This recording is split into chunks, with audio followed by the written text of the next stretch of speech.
एक motivation story. प्राचीन समय में विद्यार्थी गुरुकुल में रहकर ही पढ़ा करते थे। बच्चे को शिक्षा ग्रहण करने के लिए गुरुकुल में ही भेजा जाता था। बच्चे गुरुकुल में गुरु के आश्रम की देखभाल के साथ साथ अध्ययन भी किया करते थे। भरतराज को भी सभी की तरह गुरुकुल भेज दिया गया। वह बहुत ही शांत स्वभाव का था। आश्रम में अपने साथियों के साथ बहुत प्रेम से रहता था, लेकिन वह पढ़ने में बहुत ही कमज़ोर था।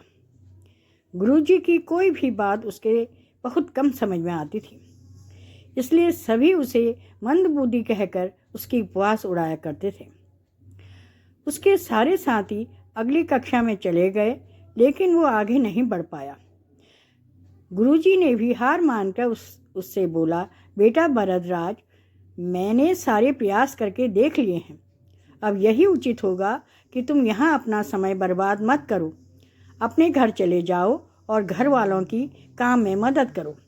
भरतराज ने भी सोचा कि शायद विद्या मेरी किस्मत में नहीं है, और भारी मन से गुरुकुल से घर के लिए निकल गया।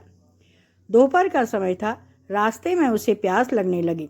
इधर उधर देखने पर उसने पाया कि थोड़ी दूर पर ही कुछ महिलाएं कुएं से पानी भर रही थीं। वह कुएं के पास गया। वहां पत्थरों पर रस्सी के आने जाने से निशान बने हुए थे। तो उसने महिलाओं से पूछा, यह निशान आपने कैसे बनाए? तो एक महिला ने जवाब दिया, बेटे, यह निशान हमने नहीं बनाए। यह तो पानी खींचते समय इस कोमल रस्सी के बार बार आने जाने से ठोस पत्थर पर भी ऐसे निशान बन गए हैं। भरतराज सोच में पड़ गया। उसने विचार किया कि जब एक कोमल सी रस्सी के बार बार आने जाने से एक ठोस पत्थर पर गहरे निशान बन सकते हैं, तो निरंतर अभ्यास से मैं विद्या ग्रहण क्यों नहीं कर सकता? ऐसा विचार आते ही भरतराज उत्साह के साथ वापस गुरुकुल आया और फिर से कड़ी मेहनत की।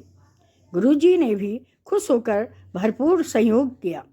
कुछ ही सालों बाद यही मंदबुद्धि बालक भरतराज आगे चलकर संस्कृत व्याकरण का महान विद्वान बना। सच ही कहते हैं कि कभी भी असफलता से घबराना नहीं चाहिए, क्योंकि असफलता ही सफलता की जननी होती है।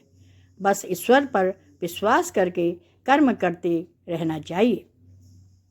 यह कहानी आपको कैसी लगी, प्लीज़ कमेंट्स में लिखें और सब्सक्राइब और लाइक भी कीजिए। धन्यवाद।